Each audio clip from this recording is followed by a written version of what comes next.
Embora não seja uma perspectiva que eu adote, para fins de estudo e esclarecimento, estou apresentando aqui o conceito de história em Walter Benjamin. Entende-se o seguinte sobre o conceito de história em Walter Benjamin. As teses conhecidas como sobre o conceito de história, também chamadas de teses de filosofia da história, foram redigidas por Walter Benjamin durante seu exílio, em meio ao contexto turbulento marcado pelo pacto firmado em agosto de 1939 entre Stalin e Hitler.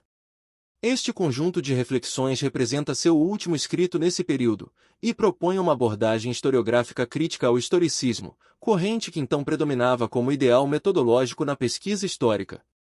Produzidas num tempo em que a barbárie ganhava forma concreta nos ideais nazistas, as teses de Benjamin se constroem a partir dos escombros da história, como uma leitura feita entre ruínas.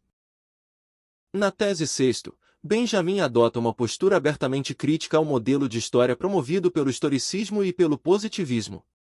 Um de seus representantes mais notórios, Leopold von Ranke, defendia que o papel do historiador seria retratar o passado tal como ele realmente aconteceu.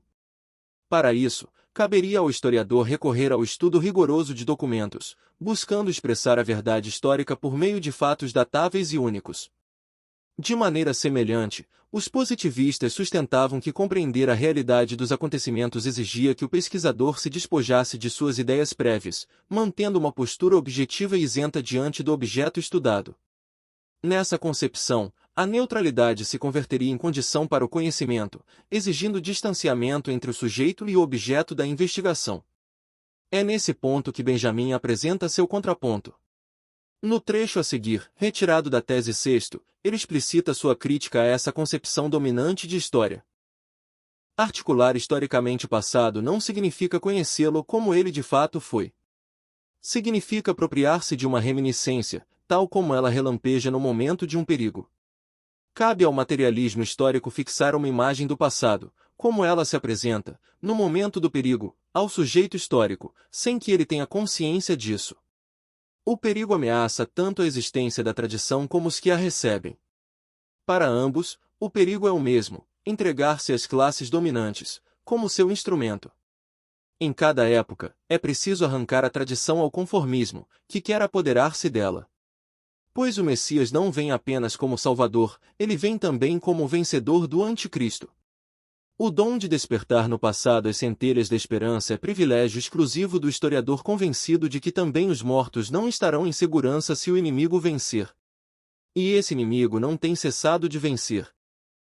Os adversários do historicismo reprovaram o que define a proposta historiográfica dessa escola, ou seja, a descrição do passado sem qualquer relação com o tempo presente. Conforme Reis. A escola histórica metódica, dita positivista, que inclui autores alemães como Ranke e Niebuhr, e franceses como Langlois e Seignobus, sustenta que o passado é real e que pode e deve ser restaurado em sua integralidade. Mesmo se o sujeito o constrói, essa construção deve ser positiva, deve ser reconstituição. Ingênuos quanto ao aspecto ainda metafísico de seu esforço e ostentando um discurso antimetafísico, eles afirmam que querem conhecer os fatos em sua realidade, tal como se passaram. Querem obter um conhecimento válido para todos, cumulativo e tendendo ao absoluto. O sujeito se anula e quer refletir seu objeto como um espelho, constatando e sem julgá-lo. Busca-se a identidade entre pensamento e objeto pensado, entre sujeito e objeto. Essa posição é definida como mecanicista, objetivista. Pretende-se um conhecimento reflexo, sem subjetividade especulativa. A história pretende se opor ao mito, à poesia, à fábula, e ser investigação, pesquisa, busca da verdade. O método crítico é o instrumento para produzir verdades. Duvida-se do documento e do testemunho, mas para torná-los confiáveis, expressões do real em si. Teme-se dar fé, evita-se ser crédulo, para não recair no inverossímil.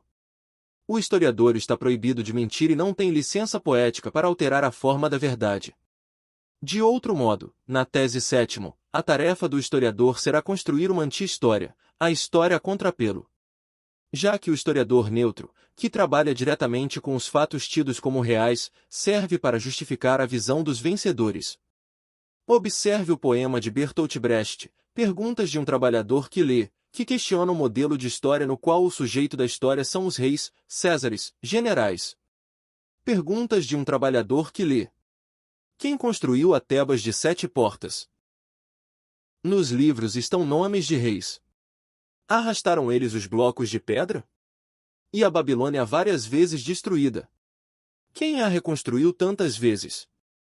Em que casas? Da lima dourada moravam os construtores? Para onde foram os pedreiros, na noite em que a muralha da China ficou pronta? A grande Roma está cheia de arcos do triunfo. Quem os ergueu? Sobre quem triunfaram os Césares? A decantada Bizâncio tinha somente palácios para seus habitantes? Mesmo na lendária Atlântida, os que se afogavam gritaram por seus escravos. Na noite em que o mar a tragou, o jovem Alexandre conquistou a Índia. Sozinho? César bateu os gauleses. Não levava sequer um cozinheiro? Felipe da Espanha chorou, quando sua armada naufragou. Ninguém mais chorou? Frederico II venceu a Guerra dos 7 Anos. Quem venceu além dele? Cada página uma vitória. Quem cozinhava o banquete? A cada 10 anos um grande homem. Quem pagava a conta? Tantas histórias. Tantas questões. Bertolt Brecht. Segue abaixo a tese nona na qual a imagem de Paul Klee, o Angelus Novus, define a tarefa do historiador para Benjamin. Há um quadro de Klee que se chama Angelus Novus. Representa um anjo que parece querer afastar-se de algo que ele encara fixamente. Seus olhos estão escancarados, sua boca dilatada, suas asas abertas. O anjo da história deve ter esse aspecto. Seu rosto está dirigido para o passado. Onde nós vemos uma cadeia de acontecimento, ele vê uma catástrofe única, que acumula incansavelmente ruína sobre ruína e as dispersa a nossos pés. Ele gostaria de deter-se para acordar os mortos e juntar os fragmentos. Mas uma tempestade sopra do paraíso e prende-se em suas asas com tanta força que ele não pode mais fechá-las. Essa tempestade o impele irresistivelmente para o futuro, ao qual ele vira as costas, enquanto o amontoado de ruínas cresce até o céu. Essa tempestade é o que chamamos progresso. Benjamin, 1986, p. 226. A própria existência de Walter Benjamin é intrinsecamente ligada à noção de catástrofe que perpassa sua obra. A época em que viveu, profundamente marcada por 2 guerras mundiais e por uma proliferação de ruínas, foi por ele compreendida como um cenário de desastre.